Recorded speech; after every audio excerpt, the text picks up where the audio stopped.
How close is the life that you're living right now to the life that you actually want to live? I'm talking about your ideal life. Have you ever stopped to think about what your ideal life looks like? Well, that's what we're going to be talking about in today's video.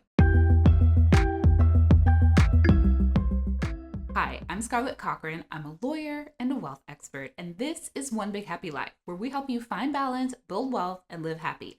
Everything that you need to create the life that you want. So today, we're going to be talking about what your ideal life looks like. Your ideal life is the best version of your life, a life that looks and feels exactly the way that you want it to. A life where you're living the way that you want to be living both now and in the future. It's not about delayed gratification or waiting until you reach some ultimate goal before you can be happy, but it's about showing up in your life the way that you want to every day in a way that helps create the life that you want to have. So why is it so important that you have a vision for what you want your life to look like? First of all, it helps you live your life on purpose, where you're making decisions that are aimed at creating that vision of your best life. So the things that you are doing, it's not just living on default and surviving and going from day to day, but truly making sure that the decisions that you're making as life is happening is bringing you closer and closer to your best vision of your life. It is a decision-making tool. There are so many times in our lives, really every single day, where we're making decisions that affect our future. Sometimes it's big decisions like where we want to live, who we want to marry, how many children we want to have, what we want to do for a living. And sometimes it can be seemingly small decisions like what type, whether or not to buy that throw pillow. But all of those decisions really come together to create the lives that we have and the results that we get from those decisions. So when you have a vision of what your ideal life looks like, that gives you a set of decision-making tools, a way to prioritize and make decisions that get you the results that you want to have. Having a vision for your ideal life is also a great way to minimize regret because you have that vision of your ideal life at the forefront of everything that you are doing.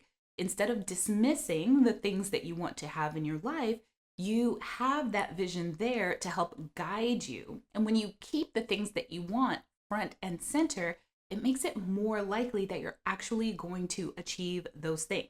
Because if you spend your life showing up in a way that you know is getting you closer and closer to reaching your goals versus showing up in a way that wouldn't bring you anywhere near your goals, at the very least, even if you don't achieve all of the things that you wanted to achieve in your life, you know that you gave it your everything, which is one of the best ways to minimize overall life regret. And I can say personally that one of the biggest reasons why my life looks the way that it does today is because I've always had a vision for my life, even when I had no idea how. And in fact, even when that vision seemed to other people as practically impossible in the moment. So if you don't know, when I was 18, I became pregnant with my daughter, Alexis. I was a full-time Marine at the time, but I was independent, right? I was supporting myself financially and I was a single mom. I was going to be a single mom. And I just, so many people were very concerned about my ability to have even like a just okay life, to be able to support my daughter, because at the time I wasn't making much money at all, even though I was working full time. I was making $14,000 a year when I got pregnant with my daughter, Alexis. And I didn't have a college degree. I had a high school diploma. I didn't even have a driver's license. All I had in my mind was this vision of what I wanted my life to look like and the kind of life that I wanted to create for my daughter. And in the beginning, that vision was very vague because at this point, I'm 18 years old. I spent my whole life in New York City, so I didn't have much experience with the world or even to think about what a full and rich life looked like. So in the beginning, my vision was very vague. So I knew that I didn't want to have to worry about money. I wanted to be able to afford the lifestyle that I wanted. And I wanted to have a career that I enjoyed. I wanted to provide a wonderful life for my daughter, Alexis. And I had a couple ideas about what that wonderful life looked like. So I wanted her to be able to have a life full of experiences. So I wanted her to be able to take instrument like musical lessons, and I wanted to be able to take her on vacation. I wanted to send her to summer camps and really have her have a very full childhood. I also knew that I wanted to be able to provide for her as she was going into adulthood, as she transitioned from high school into adulthood. I wanted to be able to help her get a car and help her with college, things that my parents were not able to help me to do. So I had to do them all on my own. I didn't want her to have to struggle like I had to struggle to achieve those things. And then for me, the final vision that I had for this best life was that I wanted to have a nice house with a nice yard. And that was the full extent back then, 18, 19-year-old me, of what my best life, my ideal life looked like. And that vision has evolved over time as I learned more about the world and as I learned more about myself. But it truly was the thing that grounded everything that I did along the way. So, two big takeaways here. One was that I didn't need to have the full picture of exactly what my ideal life looked like. I mean, there's no way that I could have predicted back then the life that I have right now, because it would never even have crossed my mind that I would run my own company, that I would be an entrepreneur, because I didn't even know what an entrepreneur was back then. And so you don't need to know every single thing about your vision for your life for it to be a thing that guides you as you're making your decisions in your life. But the second big thing was that I had no idea how I was going to do any of those things, because I didn't know how any of those things could be accomplished. Keep in mind, 18, 19 years old. At that point, again, didn't even have a driver's license, didn't know how to write a check. This is back when people really wrote checks a lot. Didn't know how to balance my checkbook, didn't know how credit cards worked, didn't know about saving or investing. I didn't know about any of those things. And so you don't have to know how in order to have that vision for your life. The vision is what drives the how. And here's what happens when you set the vision for your life. When you allow your brain to want what it wants, right? You know that there are wishes in your heart, things that you want to do with your life, things that you want to experience, things that you want to try, maybe a career that you want to have, things that you want to accomplish in your life. So you know what those are. What you don't know is how those things are going to happen. But you don't need to know the how in order to get on the path, in order to do take that very next right step. Too many people stop themselves from going after their ideal lives because it doesn't seem possible. They don't know how it's going to happen. And what that does when you say, well, that seems impossible, and so then you don't allow yourself to go after it, it's like a self-fulfilling prophecy. So you don't know how, so you don't even get started. Whereas if you just tell yourself, if you just remind yourself like, hey, I've got this vision, this is what I want, and you just leave it open, then that allows your brain to look for the how over time, because you will see opportunities that you would not have seen otherwise. So I'm going to give a really concrete example here. When we moved to Maryland 6 years ago, we knew that that was not going to be our final house. We knew that that wasn't our dream house. It was not my vision for the house that I wanted to spend the rest of my life in. But we didn't know how it would be possible for us to have that dream house. I just knew that I wanted it. I put it on my vision board. I started thinking about it. Every once in a while, I would explore different areas of the country and to start thinking about, oh, well, this neighborhood would be nice, and this is how much that kind of house costs. And I would have thought that we were at least 2 years away from being able to build and buy our dream house, because where we lived in Maryland and Washington, D.C., it was very expensive. It wasn't a place where we wanted to settle down long term. And so we were thinking, well, the only way for us to be able to make this shift is for both Joseph and I to get two jobs in a new city like we had done in the past. Again, this was like 2 or 3 years ago when we were planning this. Well, fast forward 2020, a pandemic happened, and suddenly Joseph found himself being able to go remote. And here I am working in my own company. And even still, I almost told myself I still needed 2 more years before we'd be able to make the shift in order to purchase a property because I hadn't been employed by my company, so self employed for 2 full years. But because I didn't limit myself as to the how, I left it open. I started exploring possibilities. So Joseph now has the ability to go remote. What would it actually take for us to be able to qualify for a mortgage to be able to buy our dream house? How much would that cost? What does it look like? What would a bank require? And so we just explored the option. And we went from thinking that we wouldn't be able to do this for another 2 years to doing it right now, this year in 2021. So that's what's possible when you just leave the how open and you focus instead on the vision. And you recognize that there are so many different paths to get to where you want to go. The how is less important as the what and the why.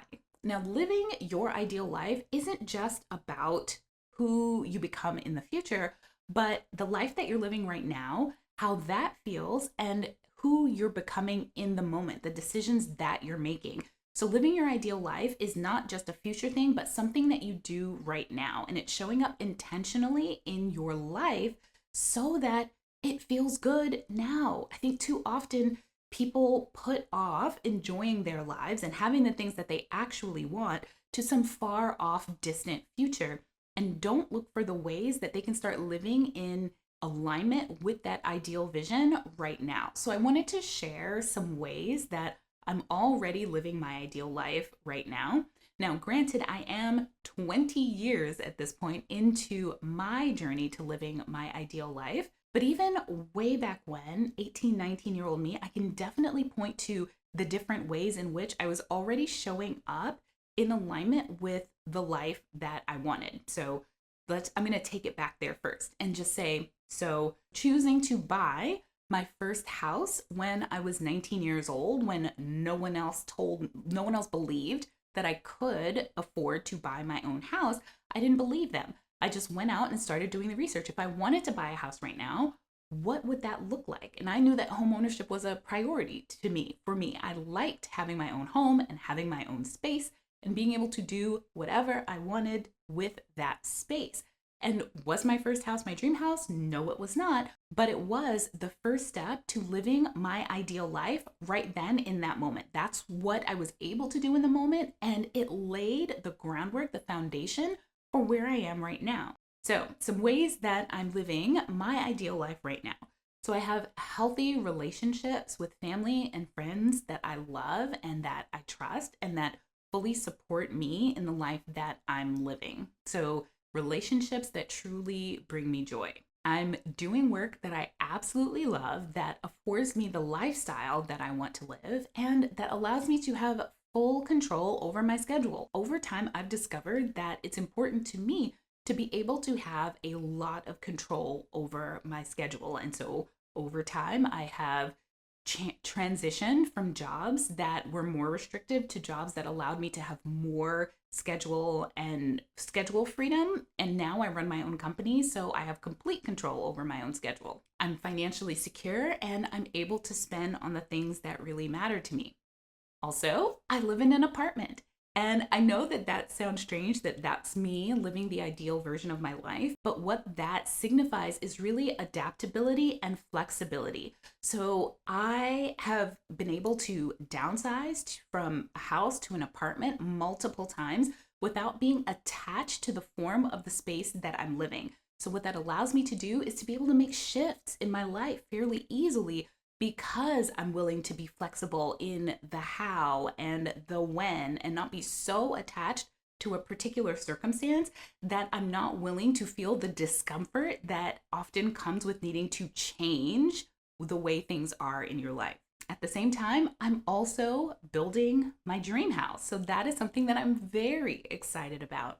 And for the first time, I think really in my life, I'm prioritizing my self growth, my mental health, and really deepening my connection with who I am as a person and who I want to continue to evolve into. At the same time, I'm also still working on aspects of my ideal life that I'd like to incorporate in the future. So I want to spend less time on household tasks. So that's something that I would like to see in my life in the future, just having outsourcing more of the household tasks that we're currently doing right now. I also want to take more vacations, longer vacations, and more luxurious vacations. I want to be able to spend on the kinds of experiences that we really enjoy when we are taking vacations.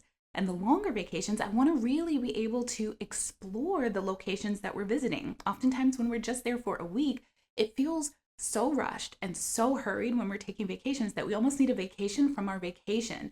But I want our vacations to feel long and relaxed, but still filled with the experiences that we like to have on our vacations. And so then we come back from our vacations and we actually feel rested and rejuvenated and excited to get back to our everyday life. And the last thing that I'm really prioritizing when it comes to creating the ideal version of my life, right? My best life is becoming a person where healthy eating and exercise feels effortless. And right now, those things are a major mental struggle for me, but I know it's not that way for everyone. There are many people who their natural state is that they prioritize their physical health through what they eat and through exercise. And I want to become that person. So I've shared a little bit about what my ideal life looks like and feels like, what it feels like now, what it will feel like in the future. So I wanted to share some questions that you can ask yourself to help you determine what your best version of your life looks like. Number one, what are some ways that you're currently living your ideal life right now? So what things about your life right now feel totally and completely in alignment with the life that you want to live? What things are bringing you the most joy? And you want to make sure to keep as much of that even as you're changing other aspects of your life. Two, what does your ideal day and week look and feel like? What kinds of things are you doing? Where do you live? What time are you waking up in the morning? What kind of work are you doing for a living? And how much does that work pay you? What do your finances look like? How are you spending for joy? How much money do you have in your bank account? And how does that make you feel? What do your finances look like? And what do you love spending money on? I want you to take some time over the next few days to really think about these questions, and even better, write them down and journal on them.